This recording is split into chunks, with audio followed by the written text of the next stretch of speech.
Hi friends, Radhika baby tips চ্যানেলে আপনাদেরকে স্বাগতম। আজকে আলোচনা করব দ্রুত গর্ভে শিশুর ওজন বাড়াতে খাদ্য তালিকায় মায়ের কিছু পুষ্টিগুণ খাবার নিয়ে।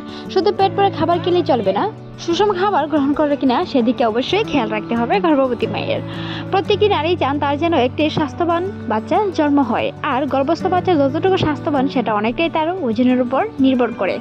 তবে আজ জানাবো গর্ভাবস্থায় ষষ্ঠ মাস থেকে যে খাবারগুলো খেলে গর্ভের বাচ্চার ওজন দ্রুত বৃদ্ধি পাবে। চলুন কথা না বাড়িয়ে মূল আলোচনায়। আশা করছি সম্পূর্ণ ভিডিওটি মনোযোগ সহকারে দেখবেন। প্রথমত, দুধ। শিশুর ওজন বৃদ্ধিতে প্রচুর পরিমাণ দুধ পান করতে হবে। দুধে রয়েছে প্রোটিন, ক্যালসিয়াম ও প্রচুর পরিমাণ আয়রন। সেক্ষেত্রে দুধ হলো সবচেয়ে ভালো উৎস। দুধে এই দুটি উৎপাদন পর্যাপ্ত পরিমাণে থাকে, তাই গর্ভের শিশুর ওজন বাড়াতে দৈনিক 200 থেকে 500 গ্রামের মতো দুধ পান করা একজন গর্ভবতী মায়ের উচিত।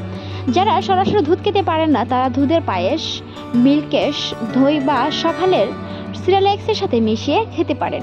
অর্থাৎ যে কোনো কিছুর সাথে আপনার যেন 200 থেকে 500 গ্রামের মতো দুধ প্রতিদিন পান করা হয়। মুরগির মাংসে সপ্তাহে 2 থেকে 3 দিন নিয়মিত খেতে পারেন।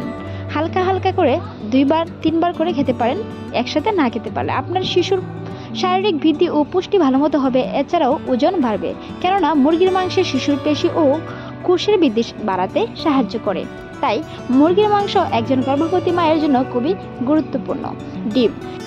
Vitamin A, D, E, protein, amino অ্যাসিডের এক জাদুকরী উৎস হলো ডিম। শুধু গর্ভবতীই নয়, যাদের নিজস্ব ওজনও কম তারাও ডিম খেতে পারেন। এখন মূল বিষয় হলো ডিম কিভাবে খেতে হবে। একমাত্র সিদ্ধ ডিম থেকে আপনি সর্বোচ্চ পুষ্টি পাবেন। তাছাড়া একজন গর্ভবতীর দৈনিক 2টি ডিম সিদ্ধ খাওয়া উচিত, কারণ ভাজা বা আধা সিদ্ধ ডিম নয়, পুরোপুরি সিদ্ধ ডিমই খেতে হবে, যেন অর্ধেক সিদ্ধ না হয়। আপ-বয়েল ডিম সিদ্ধ গর্ভবতীর জন্য আবার মারাত্মক ক্ষতিরও কারণ হতে পারে, তাই ডিমটি পুরোপুরি সিদ্ধ করেই খাবেন। বাদাম। আয়রন, জিঙ্ক, কপার, ফলিক অ্যাসিডের ভরপুর বাদাম, এটি নিয়মিত খেলে আপনার শিশুর ওজন বাড়বে। সব ধরনের বাদামই খেতে পারেন। যে সকল বাদাম ভেজে খেতে হয় সেগুলো ভাজা হলে খাবেন, কিছু বাদাম কাঁচাও খাওয়া যায়। সেক্ষেত্রে এ ধরনের বাদাম পরিষ্কার পানিতে দীর্ঘক্ষণ ভিজিয়ে রেখে তারপর খাবেন। আর দৈনিক 1 মুঠো পরিমাণ বাদাম খাওয়ার চেষ্টা অবশ্যই করতে হবে একজন গর্ভবতী মায়ের, কারণ বাদাম আপনার নবজাতক বা আপনার অনাগত সন্তানের বুদ্ধি বিকাশেও সাহায্য করে। সবুজ শাকসবজি। সকল ধরনের নিরাপদ সবুজ শাকসবজি গর্ভবতীর বেশি বেশি খাওয়া উচিত। এতে গর্ভের শিশুর ওজন বাড়বে এবং শারীরিক রোগ প্রতিরোধের ক্ষমতা বৃদ্ধি পাবে। প্রতিদিন খাবার তালিকায় অবশ্যই আপনার কমপক্ষে একটি আইটেম সবুজ শাকসবজি রাখা দরকার। তাছাড়াও সবুজ শাকসবজিতে প্রচুর পরিমাণের আয়রন রয়েছে।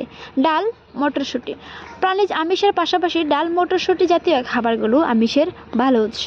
সেক্ষেত্রে পর্যাপ্ত পরিমাণের জিঙ্ক ও অন্যান্য উৎপাদন রয়েছে। তার ফলে কম ওজনের শিশু অকালে প্রসব হওয়ার সম্ভাবনা দূর হয়ে যায় এবং সেটা খুবই কম। তাই আপনার শিশুর যেন সুস্থ ও স্বাস্থ্যবান হয়, এই বিষয়ে আপনাকে খেয়াল রাখতে হবে। ফলমূল। গর্ভাবস্থায় খাদ্য তালিকায় ফলমূল রাখার চেষ্টা করুন। অন্যান্য ফলমূলের পাশাপাশি মৌসুমী ফল প্রচুর খাওয়ার চেষ্টা করুন। যখন যে মৌসুমের ফল পাওয়া যায় সে ফলটি খেতে হবে। তবে গর্ভবতীদের খাওয়ার ক্ষেত্রেও কিছু নিয়মাবলী রয়েছে, সেগুলো নিয়ে আমাদের অসংখ্য ভিডিও আছে, দেখে আসতে পারেন। বিশেষ করে ভিটামিন সি চাহিদা মেটায় ফল দিয়ে। ভিটামিন সি গর্ভস্থ শিশুর জন্য খুবই গুরুত্বপূর্ণ উৎপাদন, যা গর্ভাবস্থায় শিশুর জন্য জন্মগত ত্রুটি এড়াতে সাহায্য করে। খাদ্য তালিকায় লেবু, কমলা, মাল্টা